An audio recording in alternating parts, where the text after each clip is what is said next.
Hello students, आज हम आप लोगों को नया चैप्टर फिजिक्स में बताना शुरू कर रहे हैं जिसका नाम है force and laws of motion. इसमें हम फोर्स के बारे में पढ़ेंगे और लॉज ऑफ मोशन के जो नियम होते हैं, जिस लॉ पर बेस्ड मोशन होता है उन सारे लॉज को पढ़ेंगे। तो हम लोग सबसे पहले पढ़ लें फोर्स। फोर्स क्या होता है? अभी तक तो हम लोग यही पढ़ते चले आए हैं कि अगर यहाँ पर कोई ऑब्जेक्ट है और ऑब्जेक्ट को मान लीजिए इधर से कोई पुश करे तो उसको फोर्स कहते हैं, या इधर से कोई पुल करे उसको फोर्स कहते हैं। अ पुश और pull is known as force. यही आप पढ़ते चले आए हैं। लेकिन 9th में एनसीईआरटी के अकॉर्डिंग अब फोर्स की नई डिफिनेशन देखिए। फोर्स क्या क्या कर सकता है उसको अगर जानिए तो फोर्स किसी स्टेशनरी बॉडी को मूव कर सकता है। अगर कोई बॉडी रुकी हुई है उस पर फोर्स अप्लाई कर दीजिए तो वो हो सकता है मोशन करने लगे। अब मूविंग बॉडी को यह स्टॉप कर सकता है और किसी बॉडी की स्पीड चेंज कर सकता है, बॉडी के मोशन के डायरेक्शन को चेंज कर सकता है, बॉडी के शेप और साइज को चेंज कर सकता है। इसलिए हम लोग कह सकते हैं फोर्स एक प्रकार का इन्फ्लुएंस है। फोर्स क्या है? A force is an influence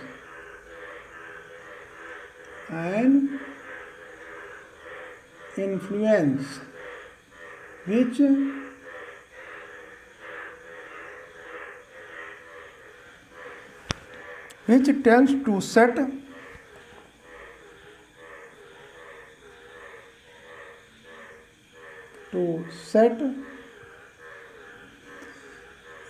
stationary body in motion. Stationary body in motion, जो स्टेशनरी बॉडी को मोशन में ला सकता है और विच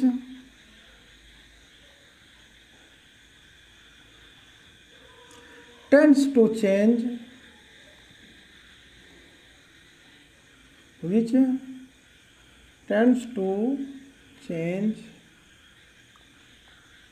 the speed and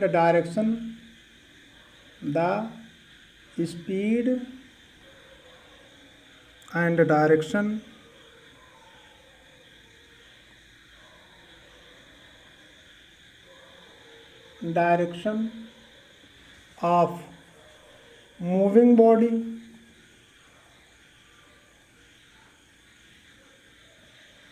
ठीक है, or which tends to change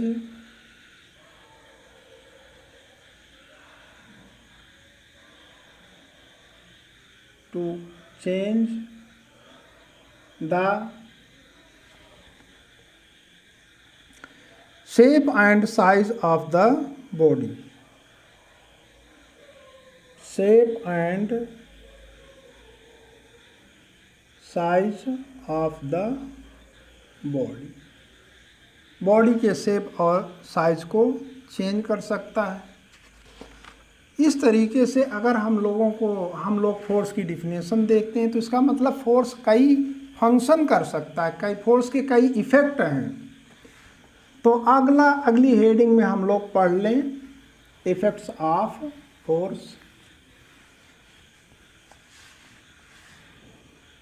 effects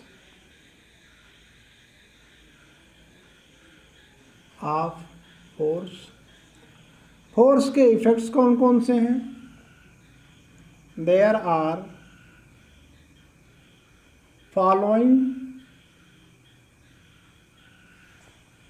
effects of force.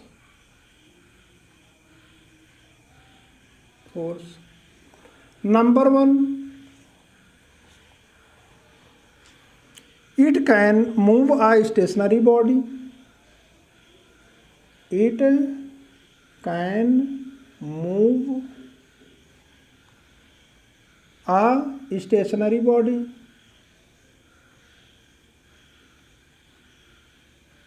रुकी हुई चीज को यह चला सकता है, मूव कर सकता है। It can stop a moving body, moving body को रोक सकता है। और it can change the speed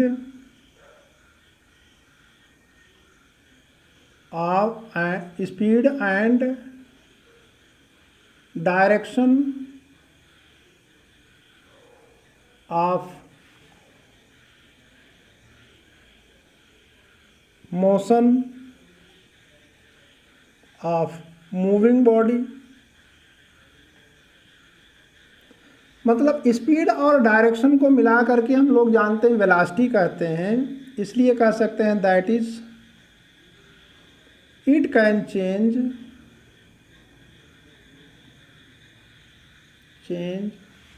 the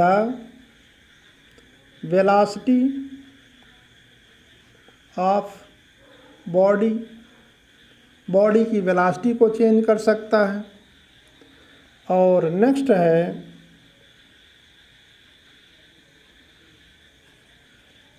it can change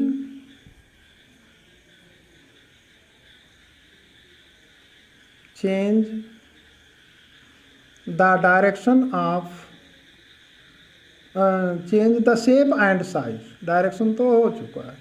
it can change the shape and size of a body. अब इसका एग्जाम्पल भी हम लोग देख लें इसी समय।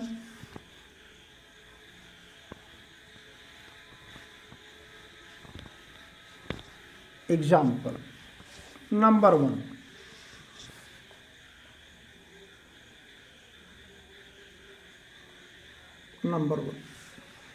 देखें, force exerted by kick. Force, अगर एक स्टेशनरी फुटबॉल है किसी ग्राउंड फील्ड में रखा हुआ और उस पर आप किक के द्वारा फोर्स लगाइए, तो फोर्स ऑफ किक उस स्टेशनरी फुटबॉल को मूव कर सकता है, मूव कर देता है। Force of kick move the stationery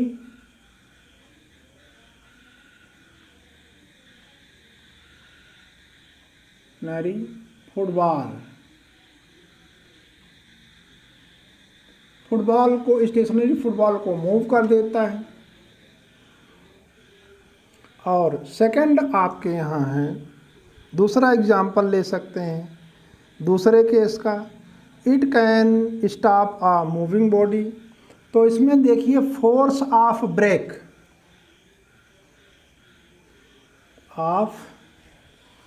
अगर कहीं पर भी आप साइकिल चला रहे हैं, कुछ चला रहे हैं, मोटरसाइकिल चला रहे हैं, तो जो ब्रेक के द्वारा फोर्स लगता है वो फोर्स जानते हैं क्या कर सकता है, वो साइकिल या बाइक की, मूविंग साइकिल या मूविंग बाइक को रोक सकता है। ठीक है, तो हम लोग कह सकते हैं the force of break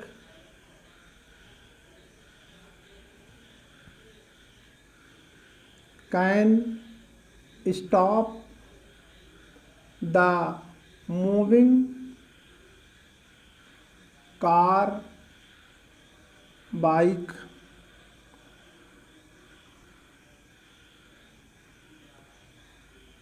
car, motorcycle कह सकते हैं, साइकिल, बाईसाइकिल, साइकिल एक्सेट्रा। और तीसरा एग्जाम्पल है जिसमें आप यह दिखा सकते हैं कि force can change the speed of body.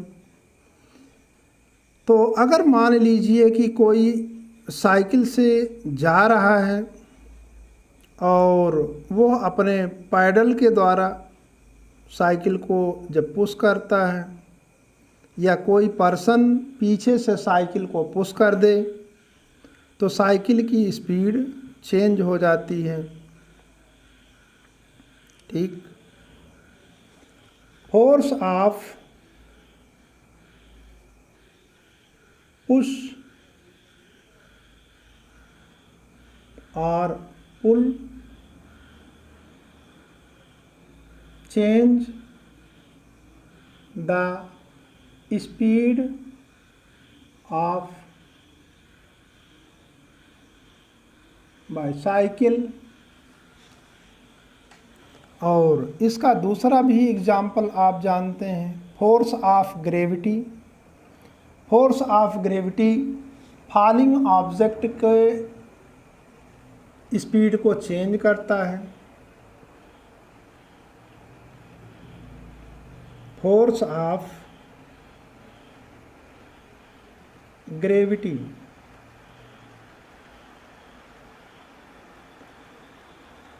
change the speed of falling object,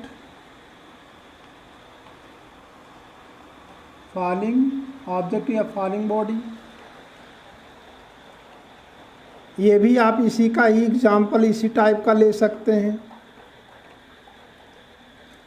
और नंबर 4 आप देख सकते हैं, जो टेनिस बॉल होता है जब रैकेट के द्वारा हिट किया जाता है, तो जो force of hit by racket होता है वो टेनिस बॉल के डायरेक्शन को चेंज कर देता है। The force of hit by a racket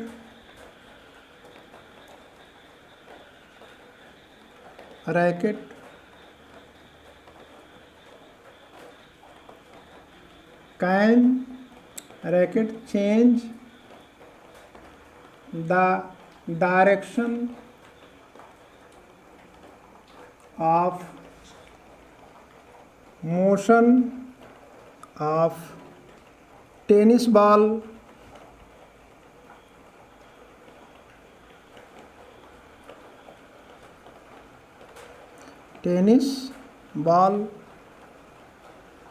ये देख सकते हैं एग्जाम्पल। नेक्स्ट है डायरेक्शन चेंजिंग का। ऐसे ही क्रिकेट में भी आप देख सकते हैं, जो बैट के द्वारा जो बॉल पर फोर्स लगता है वो बॉल के मोशन के डायरेक्शन को चेंज कर सकता है, वो भी आप लिख सकते थे। और नेक्स्ट हम आपको बता दें, इसमें लास्ट एग्जाम्पल है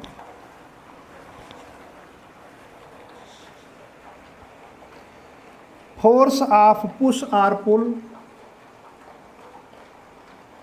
फोर्स ऑफ पुश और pull can change the shape and size of spring. Spring के शेप और साइज को चेंज कर सकता है।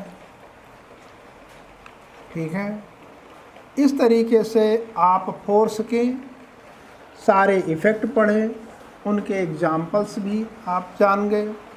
अब आगे नेक्स्ट स्टेप में हम लोग बैलेंस्ड और अनबैलेंस्ड फोर्सेस पढ़ेंगे। इस सेशन में आज के लिए बस इतना ही काफ़ी है।